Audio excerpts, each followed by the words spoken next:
Last night I said that in our psycho-spiritual process, our starting point is within the realm of time, space and person. And our goal, for which I use the term supreme nominal entity, is beyond the reach of time, space and person.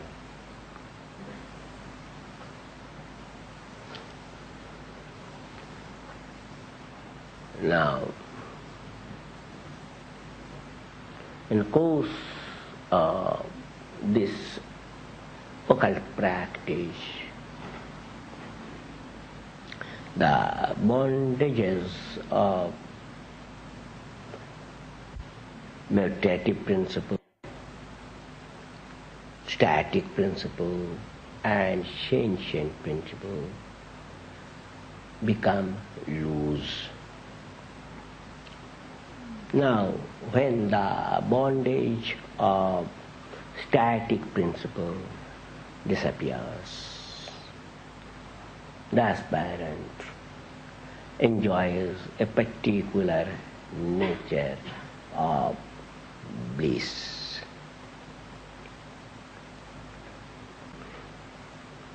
There, that is in that stage, there remains no static bondage, but the bondages of meditative and sentient principles are there.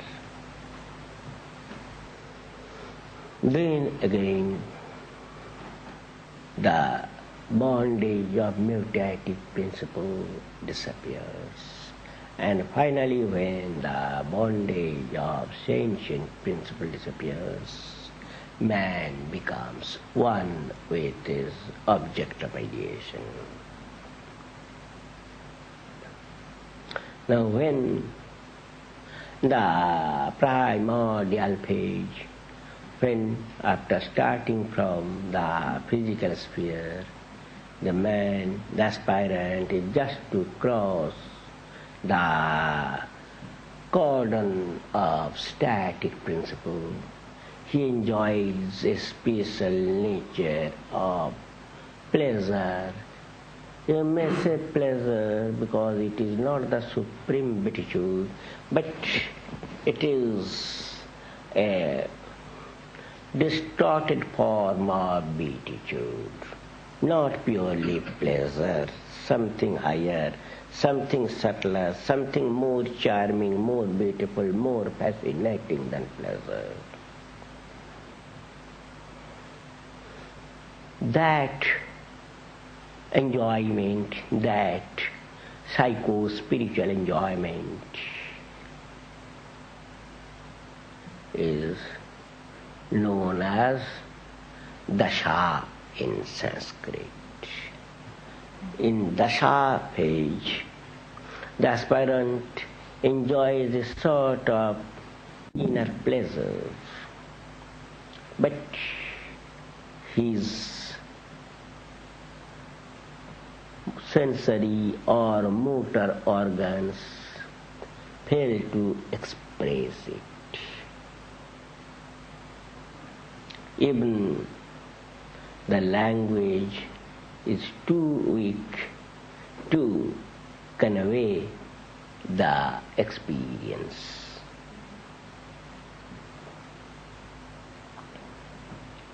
That stage of human mind is called dasha. It tries to express something, but his vocal cord cannot produce the sound.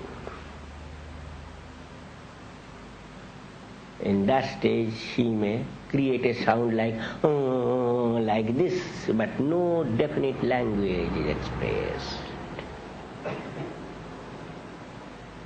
Just when the aspirant crosses the cordon of the supreme point, static point, just to the other side, he feels another type of pleasure. And in that case, It is a subtler phase. In that case, he feels that he is with his goal.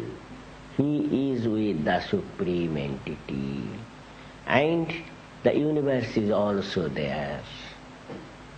But he feels that he has become a strong person physically, mentally, spiritually. And under such circumstances, he doesn't care a fig for what the world says. This phase is called Bhava. When a man is in Bhava, it will be very easy for you to understand it, because there will be certain expression not in the vocal cord but from here. Perhaps you have seen Baba, Baba saying like this. Have you seen it? Because the expression comes from this point.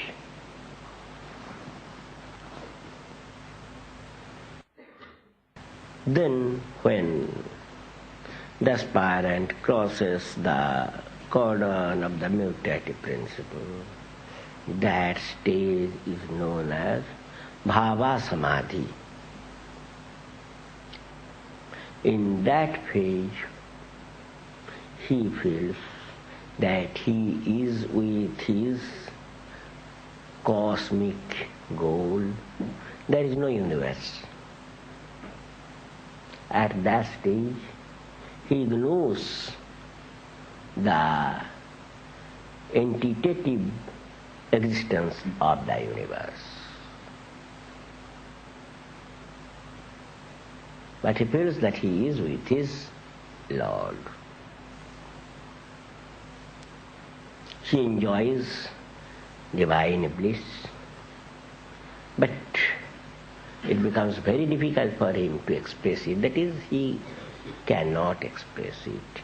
This phase of Bhava Samadhi.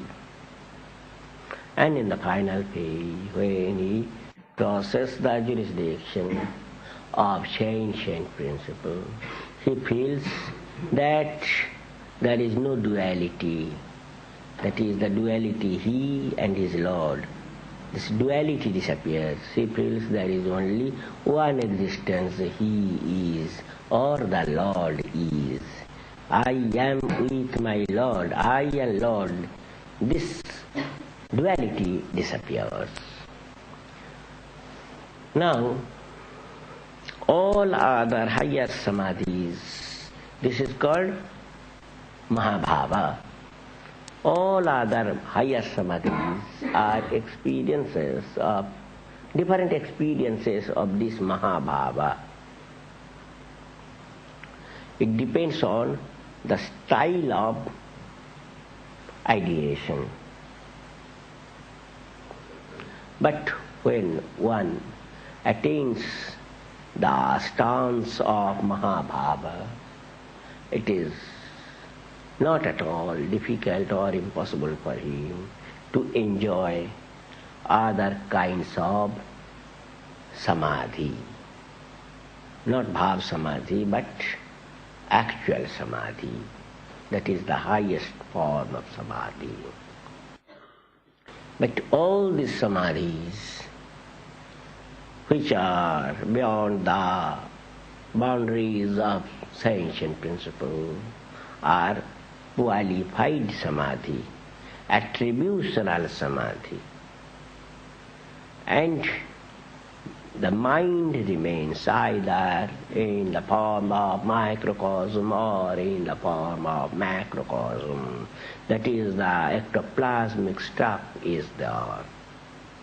But when he brings his mind to a pointed form, to a pinnacled form, to an apex form, the mind, the ectoplasmic stuff, disappears due to extreme concentration. And under such circumstances, the supreme cognitive faculty remains. This is called non-qualified, non-attributional samadhi. Nirvikalpa Samadhi in Sanskrit. By dint of japa kriya, japa, one attains the attributional stage of Samadhi, and by dint of one's dhyana, one attains the non-attributional stance of Samadhi, which is the goal of each and every individual of this universe. You should know it and you should do it accordingly.